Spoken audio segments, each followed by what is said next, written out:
جس بندے کے پاس علم کم ہوتا ہے اور عقل کو علم پہ غالب کرنے کی بھرپور کوشش کرتا ہے. ہم دبئی میں تھے، ایک مجلس چل رہی تھی، ایک مولوی صاحب فرمانے لگے کہ مولانا صاحب ذاکر نائک تو بڑا دین کا کام کرتا ہے. میں نے کہا فاروق اعظم تو کام نہیں کرتے تھے، کہتے وہ تو اچھی بھی زیادہ کرتے تھے.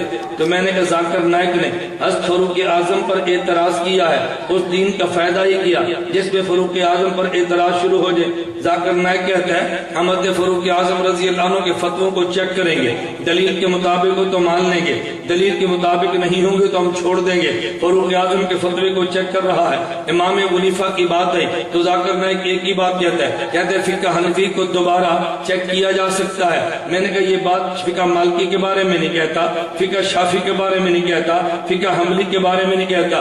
معلوموں کے دین کی خدمت کے نام پہ وہ بھی حنفیت کی مخالفت کی جنگ لڑ رہا ہے. اور تم کچھ دنوں بعد مزید دیکھو ذاکر نائک نظریات لے کر اٹھا تقابل ادیان کا اور مفتی بن کے فتوی اس نے دین کے غلط دینے شروع کر دی ہیں.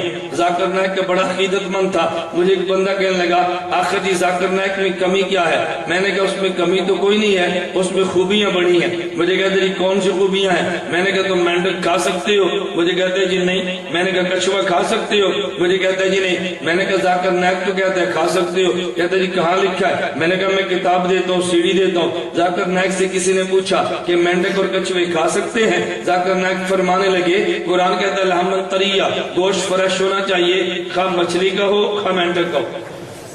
قرآن یہ نہیں کہ گوشت کس کا بس فریش ہو، لحمن طریہ، خواہ مچھلی کا ہو خواہ مینڈک کا ہو. میں نے کہا مینڈک کھا لے. کہتے کراہت آتی ہے. میں نے کہا وہ کہتے ٹھیک ہے تجھے کراہت آتی ہے.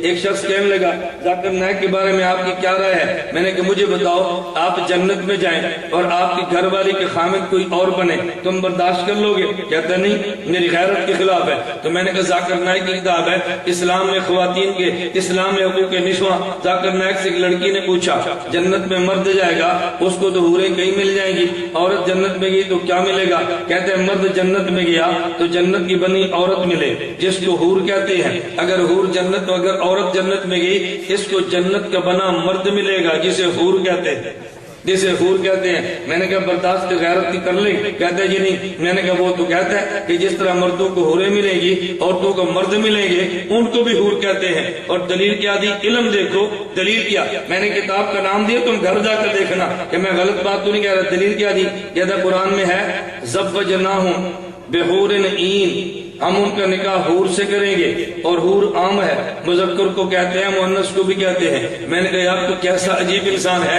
عربی کی گرامر نہیں جاتا. زوجناہم، ہم کا نکاح کریں گے حور سے تو ہم مذکر کو کہتے ہیں مؤنث کو. بھائی ہم ضمیر جو ہے مذکر یا مؤنث؟ تو جب ہم مذکر ہے تو مذکر کا نکاح جیسی ہوگا وہ عورت ہوگی یا مرد ہوگا؟ کہتا ہے یہ دونوں کو شامل ہے.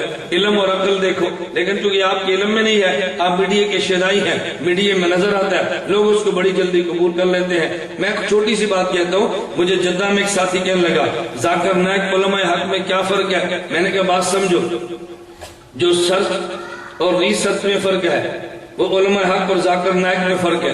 کہتے جی میں سمجھا نہیں. میں نے کہا اچھا میں سمجھاتا ہوں. یہ جدہ میں آپ کے قریب بہت بڑا یہ کھیلنے کا گراؤنڈ ہے، اسٹیڈیم. اس کا نام کیا ہے؟ کہتا ہے الاتحاد. میں نے